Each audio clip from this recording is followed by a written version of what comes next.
اگر عوام ساتھ نہ دیں، حضرت ابراہیم موجود ہوتے ہیں، حکومت نمرود کی ہوتی ہے۔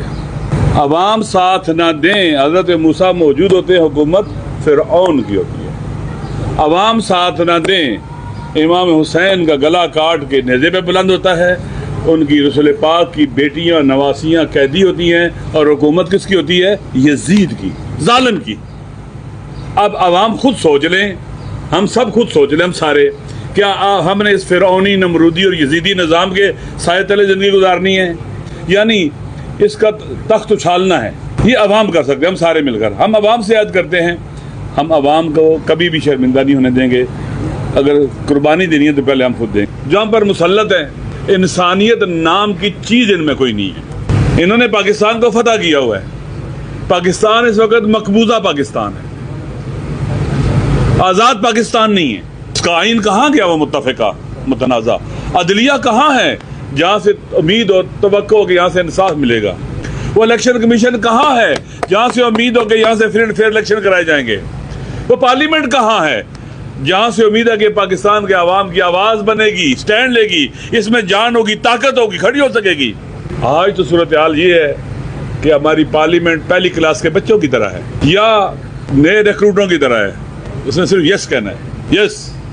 اور میں کیا کہوں، یہاں سے الفاظ زبان پر آنا چاہتے ہیں تو شاید میں شرم آتی ہے، میں نے امامہ باغبہ پہنا ہوا ہے، یعنی ایسے ہی ہے، یس۔ یہ پارلیمنٹ، یہ سینٹ۔ آج وہاں خبریں آ رہی تھی کہ آج پھر کوئی میڈل مل رہے ہیں پریزیڈنٹ ہاؤس کے اندر، تو یہ 26ویں آئینی ترمیم والوں کو بھی میڈل دیں۔ انہوں نے بہت بڑی پاکستان کے اوپر جو ڈاکہ ڈالا اور حملہ کیا، اس میں اس کو انعام دیں۔ 27ویں آئینی ترمیم والوں کو بھی انعام دیں، ان کو میڈل دیں۔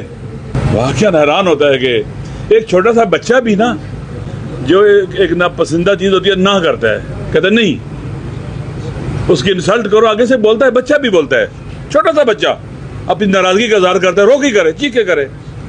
یہ پارلیمنٹ ایسی بن گئی ہے جس کے اندر سے یقین کر لیں غیرت، حمیت، خودی، عزت نفس، انسانی کرامت ختم ہو چکی ہے، مر چکی ہے۔ یہ قبرستان ہے، یہ قبرستان ہے، وہاں جا کے فاتحہ پڑھنی چاہیے مردوں کی۔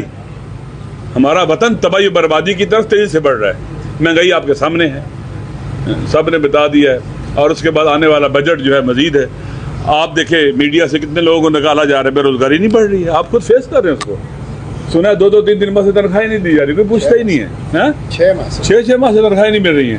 یہ آپ کے ساتھ ہو رہا ہے۔ پیکا ایکٹ، گلا، آپ کا گلا دبایا گیا، سب کا گلا دبایا گیا، زبانوں پر تالے لگائے۔ لیکن ہم جو ہیں واقعاً، آپ دیکھیں عوام، اگر میں عوام سے آپ کے ذریعے بات کرتا ہوں، اگر عوام ساتھ نہ دیں، یہ میں پہلے بھی کہہ چکا ہوں، ظالموں کے دشمن بن کے رہنا اور مظلوموں کے مددگار بن کے رہنا، یہ فریضہ ہے، انسانی بھی، اخلاقی بھی اور دینی بھی۔ اس سے جو فرار کرتا ہے، گویا وہ اپنے دین سے فرار کرتا ہے، اپنی انسانیت سے فرار کرتا ہے، اور اخلاقی قدروں سے فرار کرتا ہے۔ دنیا پوری اس وقت ظلم اور استبداد کی چکی میں پس رہی ہے۔ جو لوگ جیتے ہیں وہ اڈیالہ اور پاکستان کے مختلف جیلوں میں ہیں، اور جو ہارے ہیں ان کو ایوان اقتدار کے اندر بٹھا دیا گیا ہے۔ معیشت کی صورتحال یہ ہے کہ آج پاکستان کے میڈیا کی رپورٹ ہے 145 روپے پر لیٹر اس غریب عوام کے جیبوں پر یہ حکومت ڈاکہ ڈال رہی ہے۔ 145 روپے پر لیٹر۔ 14 قسم کے ٹیکس بجلی کے بلوں کے اندر ہیں، اور FBR کی ناکامی اور کرپشن کی سزا غریب عوام کو دیا جا رہا ہے۔ پیٹرول، ڈیزل، بجلی، گیس، ادویات اور کچن آئٹمز، ان کی قیمتیں بڑھاتے ہیں اور کچھ نہیں کر رہے۔ ایک عذاب ہے یہ حکومت جو عوام کے اوپر مسلط ہے۔ اسی طرح امن و امان کی صورتحال ہے، اس لیے یہ ایک ناکام حکومت ہے، اور اس ناکام حکومت کی ناکامی کی سزا پاکستان کے عوام جو ہیں وہ بھگت رہے ہیں۔ کل ہم اڈیالہ جیل کے سامنے بیٹھے تھے، صوبائی اسمبلی کے ممبران بھی تھے، قومی اسمبلی کے ممبران، سینٹ کے ممبران بھی، اور عمران خان کی بہنیں بھی موجود تھیں، تینوں۔ وہ صرف یہ چاہتے ہیں کہ اپنی بھائی سے ملاقات کر لیں۔ 6 ماہ سے کوئی ملاقات نہیں ہو رہی۔ پاکستان کے سب سے مقبول لیڈر کو آپ نے قید تنہائی کے اندر رکھا ہوا ہے۔ ان کو سزا کس بات کی دی جا رہی ہے کہ پاکستان کے عوام نے ان کو 2/3 میجورٹی دی ہے؟ اس لیے یہ ظلم ہے، فاشزم ہے۔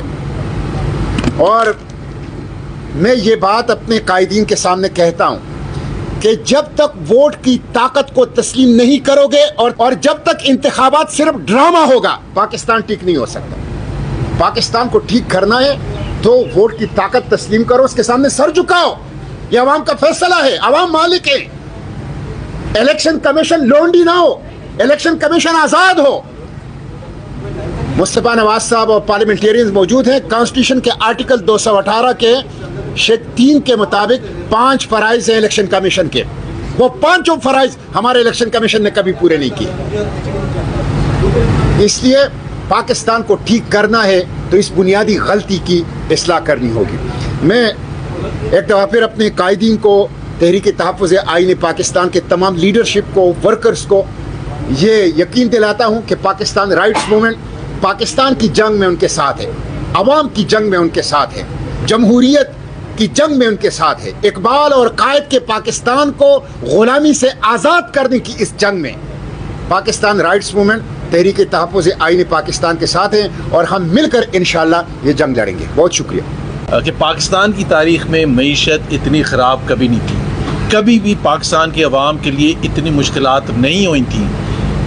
معیشت کے حوالے سے، بے روزگاری کے حوالے سے، غربت کے حوالے سے، مہنگائی کے حوالے سے، انویسٹمنٹ کے حوالے سے، ایکسپورٹس کے حوالے سے، ٹیکسز کے حوالے سے کبھی پاکستان کی تاریخ میں. اور ہم نے یہ بار بار، ابھی علامہ صاحب نے سینٹ میں پرسوں تقریر کی اور 12 سوال جو ہم نے رکھے تھے کہ اس کا اگر جواب حکومت پاکستان کا کوئی بھی منسٹر یا پرائم منسٹر خود اگر وہ صرف جواب دے دیں کہ یہ ہم غلط کہہ رہے ہیں، یہ صحیح کہہ رہے ہیں. اور میں ایک ضرور آپ کے تھرو ایک میسیج پہنچانا چاہتا ہوں اور یہ یاد دلانا چاہتا ہوں کہ آپ آج شام بھی سنیں گے وزیر خزانہ کو یا دوسرے وزراء کو، جب وہ معیشت کی بات کرتے تو عوام کی بات نہیں کرتے. کبھی بھی ایک انڈیکیٹر بات نہیں کرتے کہ عوام کے لیے کیا بہتری آئی ہے. Current account deficit, fiscal deficits, IMF loan, IMF approval, world bank کا اپروول، ہمارے دوست ممالک کی طرف سے ہمیں پیسہ ملنا، سعودی عربیہ کی طرف سے، جس کا ہم ظاہر ہے شکر گزار ہیں.